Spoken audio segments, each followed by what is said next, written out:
خداوند آپ سب کے ساتھ ہو۔ ہمارے خداوند یسوع المسیح کے انجیل بمطابق مقدس مرکز رسول کے، اے خداوند تیری تمجید ہو۔ مقدس مرکز کے مطابق لکھی انجیل اس کے 2 باب میں سے، اس وقت یسوع باہی جھیل کے کنارے گیا اور سارا ہجوم اس کے پاس آیا، اور وہ انہیں تعلیم دینے لگا، اور جاتے ہوئے حلفائی کے بیٹے لاوی کو مسئول کی چوکی پر بیٹھے دیکھا، اور اس سے کہا میرے پیچھے ہو لے، اور وہ اٹھ کر اس کے پیچھے ہو لیا۔ اور یوں ہوا کہ جب وہ اس کے گھر میں کھانا کھانے بیٹھا تو بہت سے محصل اور گنہگار یسوع اور اس کے شاگردوں کے ساتھ کھانا کھانے بیٹھے، کیونکہ وہ بہت تھے جو اس کے پیچھے چلے آئے تھے۔ اور جب فریسیوں اور فقیہوں نے اس سے محصلوں اور گنہگاروں کے ساتھ کھاتا دیکھا تو اس کے شاگردوں سے کہا کہ تمہارا استاد محصلوں اور گنہگاروں کے ساتھ کس لیے کھاتا پیتا ہے؟ یسوع نے سن کر ان سے کہا تندرستوں کو طب درکار نہیں بلکہ مریضوں کو، کیونکہ میں راست بازوں کو نہیں بلکہ گنہگاروں کو بلانے آیا ہوں۔ انجیل مقدس کے وسیلہ سے ہمارے گناہ معاف کیے جائیں۔ اے مسیح تیری ستائش ہو۔ مسیح خداوند میں میرے عزیز مومنین،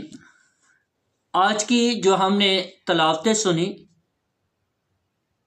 ان دونوں تلاوتوں میں ہمیں جو بات واضح ملتی ہے کہ خدا بھی پہلی تلاوت میں ایک ایسے شخص کا چناؤ کرتا ہے جس کے بارے میں لوگ نہیں جانتے تھے، کہ خدا نے اپنے بندہ سیموئیل کے ذریعہ سے ایسے بندے کو چنا جو ہمیشہ لوگوں کے نزدیک ایک خطرے کا باعث سمجھا جاتا تھا، شاؤل، کیونکہ شاؤل کو خدا نے چنا، اور سیموئیل نے ایک تیل کی کپی لی، اس پر انڈے لی، تو عزیز مومنین اسے بوسہ لیا،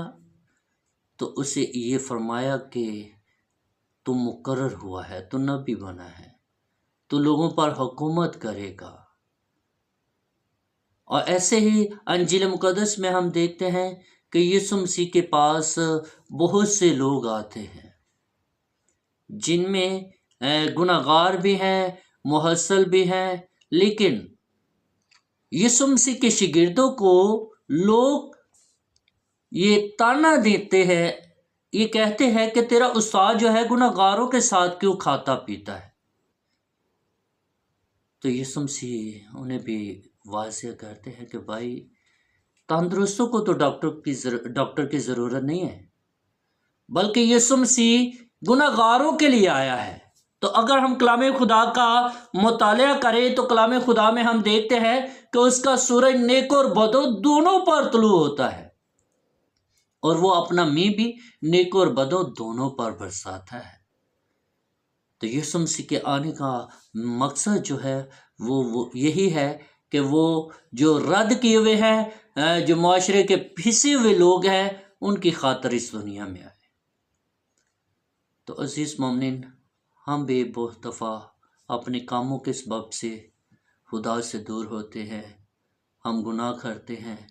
تو جب ہم خدا سے معافی مانگتے ہیں تو وہ خدا ہمیں بھی معاف کرتا ہے۔ ہم یسوع مسیح کے ساتھ جو 2 ڈاکو ہیں، ایک جس کی مغفرت ہوئی، جس نے اس کا اقرار کیا، حتیٰ کہ وہ گناہ گار تھا دنیا کی نظر میں، لیکن یہ میرا اور آپ کا کام نہیں کہ ہم کسی کی عدالت کریں، بلکہ یہ کام عدالت کا اسے سونپا گیا ہے جو تخت پر بیٹھا ہوا ہے۔ تو عزیز مومنین، آئیں خدا سے دعا مانگیں کہ خدا ہمارے گناہوں کو معاف فرمائے اور ہم سب کو برکت، قوت عطا کرے کہ ہم ہمیشہ اس کا چناؤ کریں، اس کی راہوں پر چلیں، تاکہ وہ ہم سب کی مغفرت فرمائے اور ہم سب کو اپنے پاکستان میں اپنے نام کے لیے، کلام کے لیے، جلال کے لیے کثرت سے استعمال کرے تاکہ ہم سب اس کے لوگ کہلائیں، مسیح خداوند کے وسیلہ سے، آمین۔